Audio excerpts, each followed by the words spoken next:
Good morning and welcome to Teach Me Bees. I'm your host, Dave Westcott. I've got with me co-host Scott the Beekeeper. And I've also I've also got Stan and Elisa with the Honey Company. They are beekeepers from Utah and they run the Honey Company. And interestingly enough, well, I won't share everything that I've got in front of me. But one of the cool things that you guys are working on is raising feral queens. Um, as we kind of get kicked off here, that is such an interesting thing. Can you share with us a little bit about raising the feral queens? Sure. A little background on what we call our feral bee project. So I was down in southern Utah. This is the Four Corners area. So we're sharing a border with Arizona, New Mexico, Colorado. And Okay. we were on a horse ride down there outside of town. We're out in the middle of nowhere, far away from any other beekeepers, backyard or commercial beekeepers. And I noticed a honeybee on some flowers out there. And I didn't know exactly if there could have been colonies nearby, but I assumed it was a feral bee. I assumed they were wild, probably got loose from a swarm and have been out there on their own for a while. So the idea to take some mating nukes down to that location and put them out and let the virgin queens mate with the feral drones would be a good idea because we could capture the genetics that way. If those bees have been out there living on their own for quite some time, they must be some tough bees. That's the Right. And so considering the problems that we've been having with the bee health, the bee mortality rate, I thought this would be a good idea. This would be one way to improve the genetics, to recapture some of the genetics that we've lost in our commercial beekeeping practices and put those genes and those character traits for survival on their own without help from the beekeeper back into our population. Mm-hmm. So that's what I did. Raised a bunch of queens, took them down there, turned them loose. And how long ago did you do this? This was, we started this project, I think it was 2007. So, oh, wow. Okay. Okay. So you've been doing this 17, 18 years. This has been something you've been doing for a long time. Right. And how successful has this been? We've had some improvement, obvious improvement in our bees. We, in addition to just taking survivor stock from our own bees that we had that were commercially available, we've also captured some feral colonies. We've done some cutouts down in Monument Valley. Okay. We've also taken some queens, some feral queens, purebred feral queens from that area, rather than just take stock from our own survivor stock down there. So it's been successful. It's not as successful as I would like. The ultimate in this would be to have a bee that's capable of surviving all on its own without us having to put any medication for varroa mite or anything else in there. Mm-hmm. So I can't say that we've accomplished the goal completely to be medication free, but we have noticed a great improvement in brood patterns and in survivability. It's successful. Yes. Wow. It's fascinating. So the Four Corner area, Arizona, Utah, New Mexico, Colorado, that area in the winter gets mighty cold, doesn't it?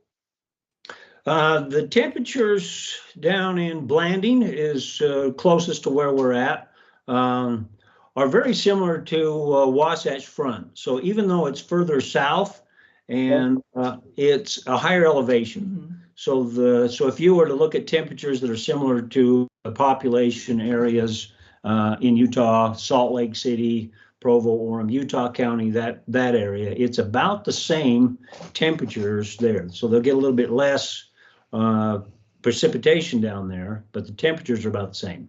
Yeah, which is unusual. So it's cold. It's hot. Yeah, yeah. So it's cold. Yeah, it'll get occasionally down in the single digits overnight. Wow. And yeah, so we got the seasons here. Yeah. Yeah, it's cold. It's dry.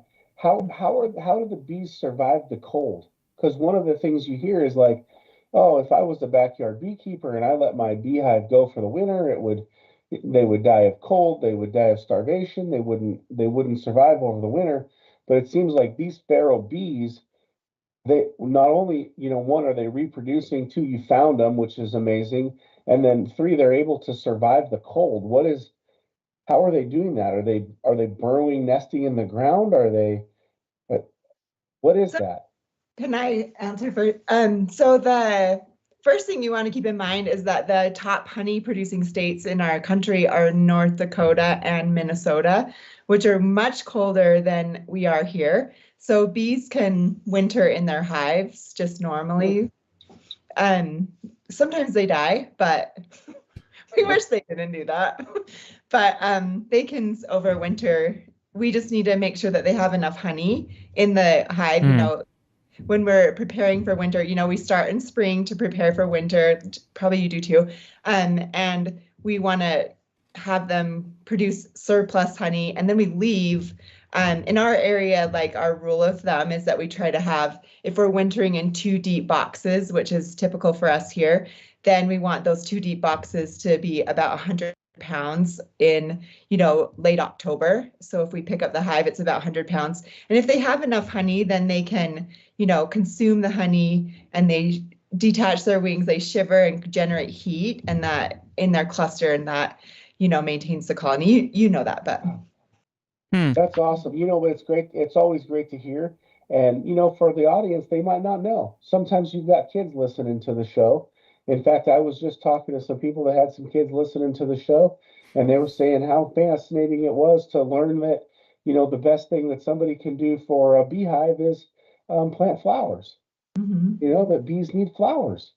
And so I think sometimes just the little tips and the resharing is always amazing, because there's so many things that people know and then people don't know. And so I think that's pretty awesome. Scott, what do you think as a beekeeper? So I was just going to add, sorry, go ahead, Scott. Well, I was just a little curious on, so your feral bee project to this point, you said that you haven't raised fully resistant bees, or, they still need some help. One, are you still going out and actually dropping off mating hives in the wild, or have you integrated enough DNA into your current hives that is kind of reproduced on its own? And then, what's maybe the latest on where your current hives are at, maybe in resistancy and strength and such? Just kind of curious on that. Sure. So those that are really into the genetics of beekeeping and how that's going to play out from year to year as you get further down the generational line, you need to replenish that genetics. We need to come back to the source. And so as we take bees down there, I'm careful when I take a mating nuke down there not to take any drones with me from anywhere else. So we want to take all the drones out of the hive. And then the queens down there will only mate with the drones, the feral drones. And so we try to go down there every year. So, for example, we have purchased some bees from some other beekeepers that Russians, for example, those that are breeding purebred Russians in this country, they want to make sure that they've got queens that are purebred. And so we're trying to do the same thing. So we'll go back down there every year, get a new batch of queens. So we've always got something that's as close to that feral population as possible. So I could raise some away from that location if I had isolated mating yards, but I'm never sure. There's always other beekeepers around that have bought, their Italians or their Corniolans from out of California or Florida or something like that. And our queens mate with some of those drones. And so by going down there every year, then I keep that genetics pure. Okay, gotcha. That's good. That's pretty awesome. Oh, go ahead. How many hives do you guys currently have on site? So there's, let's see, I went into this winter with about 60 colonies is all. And I'll be happy if we come out there with 50 or 40. So that's what we've got for now. But that fluctuates. we sell so many bees. We sell lots of nukes. And so, Okay. we'll go from a few hundred back down to, whenever people are stopped buying, that's what I have left. So, Interesting. I noticed on, I was doing a little bit of research, and I noticed that you guys have some beekeeping online courses that you offer, right? Let's Go Beekeeping. Yeah, so we offer 6 online courses, and they're really awesome. So the first one is free, and it's called My First Colony, and that one, so you can sign up for that free on our website and go through and learn about, just basically how to get started with your first colony. You'll learn like what the different kinds of hives and breeds of bees and what you need to get started, kind of a thing. And then the last course is actually queen rearing. So that gives a ton of details about our feral bee project. And, that's a more advanced topic, but it's for people who might want to try raising their own queens. It's using the Doolittle method. And it goes into all the details about creating the mating nukes and mating the queens, taking them to mating yards, how to find good mating yards with feral bees, that kind of thing. So if that's something that's interesting to you, I highly recommend that queen rearing course. And of course, it specializes on the feral bee project. But if you have a line of bees in your own apiaries that you just really like the queen and want to raise daughters from her, it would be a valuable course for you then as well. Does that make sense? Yeah, it does. You that's guys great. are amazing. I mean, just looking at all the things that you guys are doing, I love you've got the bee photography going on. I know there's this beautiful picture of the bee, kind of almost got like little, I don't know what it is, like a little white fur around it on kind of like a little green plant there. I mean, you just have a lot going on that is very, very cool. So bees are your life at day in and day out. Yep. All the time. Our kids keep hives. Stan's, we were talking about this before the show started, but he's a 4th generation beekeeper. So our kids are 5th generation. So it's been in the family a long time. And so it's kind of a really cool opportunity for us to keep that tradition going within our family and teach that to other customers. We've helped thousands of beekeepers get started over a lot of years. He started in 1992 is when he started the honey company, but his family, it goes back to 1890 when his grandmother traded a colony of bees for a braided rug that she made, and then her husband and their family created an apiary with thousands of colonies, and Grandpa inherited that. And then Stan's dad was more of a hobbyist beekeeper, but he kept some bees too, and then Stan is continuing that again. So yeah, that's awesome. If I could add, so by the time I was able to run a business my own or pay attention, my grandfather was gone. So all of that years and years of beekeeping, he did write a bee book with some instruction, but I basically had to start over. So part of our beekeeping courses and our lessons and the videos we're doing is to give anybody who wants them, but I have a thought in mind that it's probably going to be my grandchildren that are going to want to continue the beekeeping. And if I'm not around to help them with it, I'll leave some resources and information and experience and wisdom for them to go off of. And if somebody else can benefit from that too, all the better. So we're writing a bee book, and we're my mom, bless her soul, she just after me for years and years. You got to write a bee book, and so finally we're getting around to it. Yeah, that's cool. Wow, so you got a bee book going too. So you got all these things going on, and now you got a book going. That's really an amazing thing. One of the things that you mentioned was that your hives for winter are weighing about 100 pounds. And when they're weighing 100 pounds, when they're that heavy, does that mean you're not able to produce as much honey as somebody maybe in a warmer climate, or how does that kind of play in? Probably. I mean, the amount of honey production is related to, of course, how much water we get. We're on the drier end of things. So if we're in a drought situation, we're going to produce less honey. And then we on purpose decided to leave honey for the bees as a winter forage. We could take all the honey and then feed back sugar syrup to get them up to weight, but we just think it's probably healthier for their nutrition to feed them honey. and have them overwinter on that rather than sugar, right? Honey is their natural food storage. That's what they collected on purpose to get through the winter. So the bees in our area are adapted to needing to store more for the winter. And it does mean that we don't take as much honey as in a warmer state, for sure. How much honey do you think you get out of a hive? How much do you take out of a hive? It depends on the year, and of course there's a ton of variation, but we would say about 50 pounds per colony on an average. Oh, wow. So you're still pulling 50 pounds out. You're still pulling 50 pounds out of a colony. So you're still getting a good amount of honey. Mm-hmm. It's still quite a bit of honey. Well, that's awesome. Do you guys do any pollination, or is it just honey sales? We do pollination. So last year, the only pollination we did was local. There's quite a few fruit growers in the south end of Utah County still, even though the agriculture land there's getting gobbled up by subdivisions awfully fast. But we were in tart cherries this last year. We didn't go to almonds. Sometimes we'll go take them out to California for almond pollination. But that's not an every year. That's sometimes we do that. Mm-hmm. So we'd like to do that every year because that's a pretty good paycheck.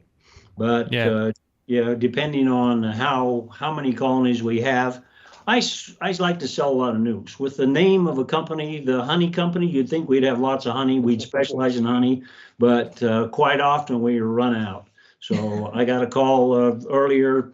Somebody wanted a gallon of honey and I had to turn them down. We sell out. So anyway, wow.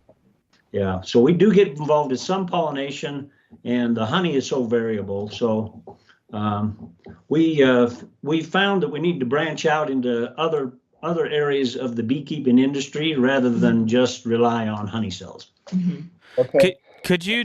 I'm curious. Honey's a big one, pollination. But like, what are these other aspects of your business? You're talking about branching out. Can you tell us a little bit about that process? And what that's like, what you're doing? Sure. So do you want me? No. Okay. Sorry. We sell online courses, books, and I make a ton of stuff. Like I sell beekeeping veils and sell those, which are like pretty lady beekeeping veils mostly. There's a few for gentlemen as well, but just other things that we can make. But our online courses is a pretty good breadwinner for us, if that makes sense. So we've moved into the educational realm and trying to help people get started with their bees too. And that is a great, diversification of our business. That's great. And I'm curious, who's the primary teacher on those online courses? Well, I'm usually the face in front of the camera, and she's the editor and behind the camera. So anyway, that's about how it goes. Yeah, I do a lot of the writing, and he does a lot of the in the beehive like videos. And so we have a YouTube channel if you want to find all of the videos. We videoed all of a lot of Stan's trip to southern Utah to find feral bees. Like we videoed the cutout in Monument Valley and the Travelese trailer. We cut the bees out of a trailer. And anyway, our YouTube channel is The Honey Company, at The Honey Company. So you can find all of those there, and see more Stan. And you'll hear my voice, but I'm not really on camera. Well, that's cool. So it truly is a family. It truly is a family endeavor, and your kids love it too, huh? I don't know if they love it or not. But they tolerate it. Yeah. So they're teenage girls. I mean, but they're pretty cheerful about it, and they come and they make stuff and sell it at our booths, and so they're involved in like the farmers markets, and we make like honey lemonade and sell it there, or whatever the thing is that we're selling, and they love to be part of that. But they don't always like to get stung. So yeah, getting stung is not a fun part. I have 3 kids myself, and having them in their little bee suits, because mine aren't teenagers yet, thank God. And but I love them to be involved with the bees too. Because it's a great thing. Part of the reason why I got involved in bees was because, you know, I wanted something cool for my kids to do, something that they could earn a living at, but something that wasn't so, you know, corporate in the world, you know. So we live out on a farm, and we live out in more rural part of Washington, out in the country.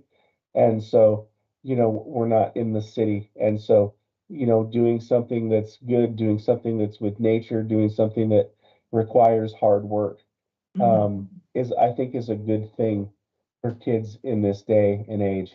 And so that was some love that I have for the bees and for my kids. Like, maybe they'll choose to do something else with their life, and if they do, that's okay. But, you know, they have an option to, you know, play with bees, and, you know, like, that's a fun thing, and hopefully you can earn a living doing that. So, you know, I love to see families involved, and families, you know, getting in and working together. And I don't know, I think it's a cool thing.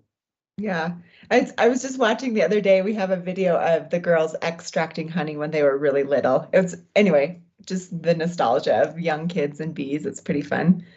Yeah, That's that's cool. cool. Is the video on your YouTube channel? Yeah, it is. I can grab a link from it after, put it in the show notes or something if you want to, but That'd be I'll great. check it out. I'll show it to my daughter Madeline. My daughter Madeline is 8 years old, and, you know, she's just having so much fun playing. And I don't know, it's just a lot of fun. She gets in her little bee suit, and, you know, we have a lot of fun with that. Um, so the name, the Honey Company, that's a pretty good win in the day of, you know, you own the honeycompany.com.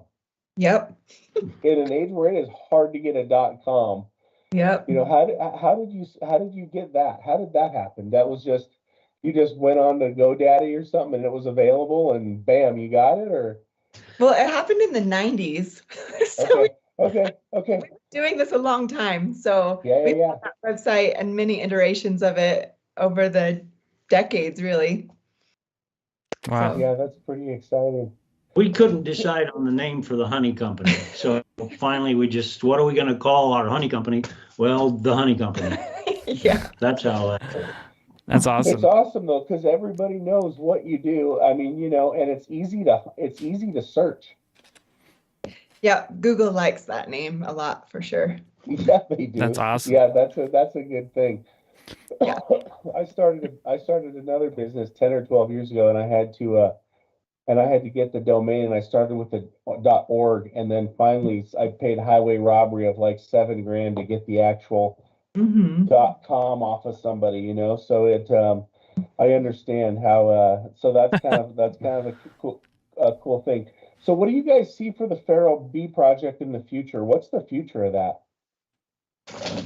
it's going to continue for sure. I would like to not only be able to trap some wild bees down there, put out some bait hives, and catch some more purebred feral queens, but I'd also like to be able to leave those bees down there. So I've noticed a problem. As soon as we catch those wild bees that have been living and healthy on their own, without any assistance from any beekeepers or any maybe assistance, not the right word, we bring them back to town and we put them in a hive and they die. And so the better idea would be to do as Tom Seeley does. He has his simulated wild hives. So he'll put them in a hive, but he'll leave them out on the location that they're from. So I can do that. There's enough private property down there for me to just leave some bees down there, and I could draw upon those. The only trouble down there might be keeping the bears out, that kind of thing. I'm currently working on an idea for a concrete beehive that I can lock the lid down so the bears can't open it up and take away the project. So that's part of the future. I'd like to do that. And so it'll make it a little bit easier, less trouble to have access to those genetics down there. So I want to continue this. Some more testing, I guess. We used to do the freeze brood with a liquid nitrogen thing to test for hygienic behavior. So mostly we've been just relying on survivor stock for our next generation. And so maybe we'll do a little more testing about mite resistant and some of the other bee diseases, and then be a little bit more careful about which ones we select for the next generation. But it's going to continue. Yes. That's Wow, cool. that's awesome. How are you treating for varroa mite now? So now oxalic acid would be my preferred way to treat, and there's 3 different ways to treat for varroa mites. With that, you can mix it with sugar and dribble it on. You can put it in the little frying pan hooked up to the battery and vaporize them. And you can also soak it in a shop towel with glycerin. So glycerin and oxalic acid's a good way to do it. So those methods work. Oxalic acid works. That's what we would do if, and honestly, maybe I'm a little bit careless about treating for mites, but I didn't put a mite treatment in many of our colonies this fall on purpose. And so far they're doing well. They're going into fall, late in fall, and still looking really healthy. And so I thought I'm just going to let some of them go without any mite treatment and see what happens. So we know how that ends. We've read that book before many times, and not just us, but many other beekeepers. So, but how do you know? You won't know if you've got mite resistance unless you've got mites. So we're just going to let some of them go. So. While I'm on that subject, let me take just a second to encourage any other commercial beekeepers that might be listening to this. So if you have the resources, you might want to take some of your bees and do some experiments with that.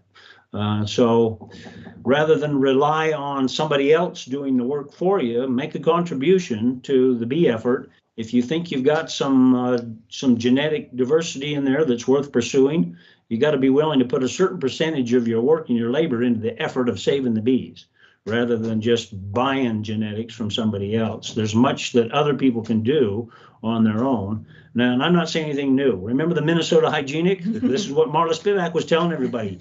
You don't have to. 20 years ago? Yeah, 20 something years ago, Those genetics are in those bees to survive on their own. We just have to pay attention. We have to select for them. Anybody can do a project like we're doing if you're willing to do so. That's good. It's good advice.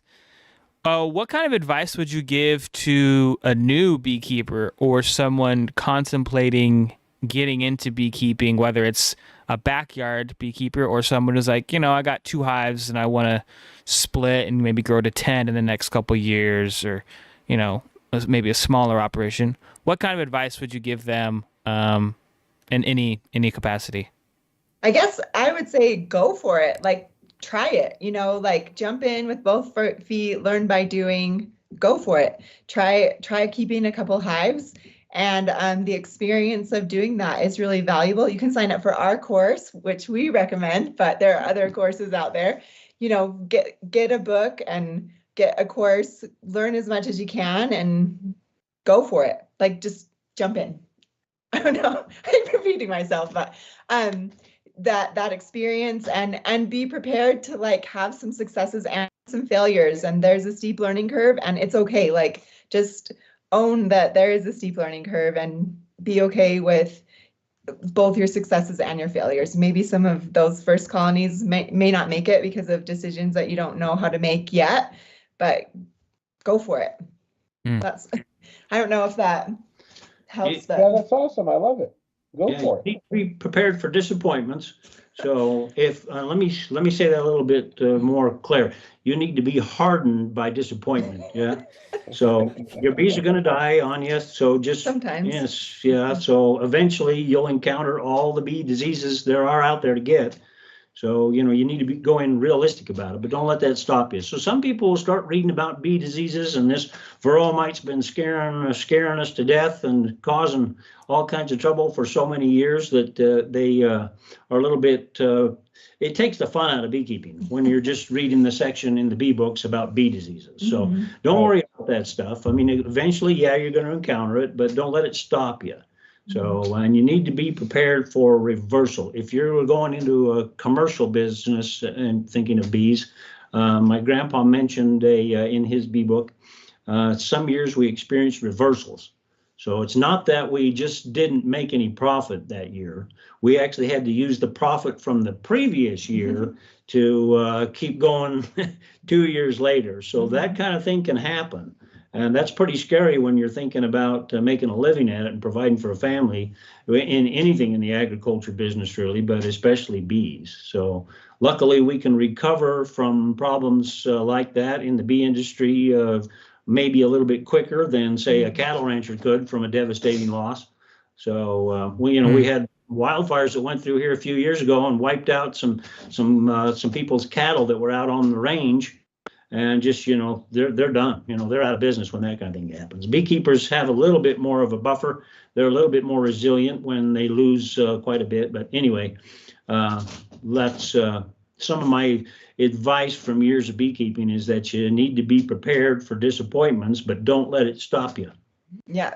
And the generations, like we go back and read Grandpa's beekeeping book or his journals or other things that he kept. And we see that, like, we think that we have the only time that people ever had bee problems, right? We think that it's just new to our generation. But like, if you look back, that's not true. Like, always had bee problems. And like Dr. Spivak said once, I think it was in her TED Talk. Anyway, I once heard her speak and she talked about how, bees, since they reproduce so quickly, their generations are shorter, you can replenish hives much more quickly. But anyway, like right after World War II, they had a big scare with bees and some chemicals that they were using. And it's if you look back through history, it's the thing. It's how bees are. It's the nature of agriculture, and we're not immune from that. But we move forward with courage and hope and into a new year's, right? I love that. You move forward with courage. And it doesn't matter what business you're in, whether it's beekeeping or cattle raising or landscaping or you own a fruit smoothie stand, business is tough. You got to have an iron gut because you're going to have losses and you're going to have disappointments and you're going to have failures, but you're also going to have wins and you're going to enjoy what you do and be bold and very courageous. Go for it. Just get in there and get in there and do it. We're bringing this thing in here for a landing, and I want to just say it's been an amazing show with you guys. For our audience out there listening, check out thehoneycompany.com. They've got an amazing handmade beekeeping veil that is awesome. They've got tons of products on here. I love the observation hive display cases. They've got nukes for sale. They've got all sorts of things going on here outside of just selling the standard honey. And they take some and they teach some classes, and some classes look pretty amazing. And it's just an amazing, just amazing what you guys do. So impressed with what you've put together, and so impressed with your business. So if you're out there in the audience, take a look, spend some money with the Honey Company, and help them save the bees and everything that they are doing. Just an awesome, awesome business you guys have. So honored to have you on the show.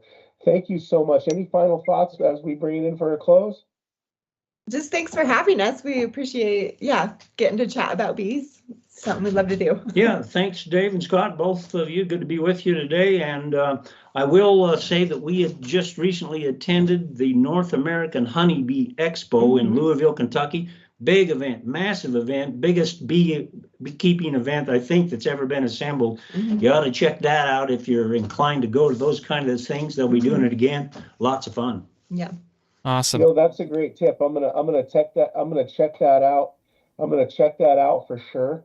And I just want to say thank you for your time. It's been awesome. Thank you very much, Scott. Any final thoughts as we bring in for a close? No, this has been great. Thank you guys for joining us. We love having you on, and encourage all the audience, check out their YouTube, check out their website, and just to stay tuned for more awesome episodes like this. Awesome. I'm Dave Westcott, your host. This is Teach Me Bees, and we have a podcast every Thursday. We are back. If you like this, give us a like, give it a share. Follow me on LinkedIn, Facebook, Instagram, anywhere we're in social, we're hanging out. Thank you so much, and have a great day. Stay bees.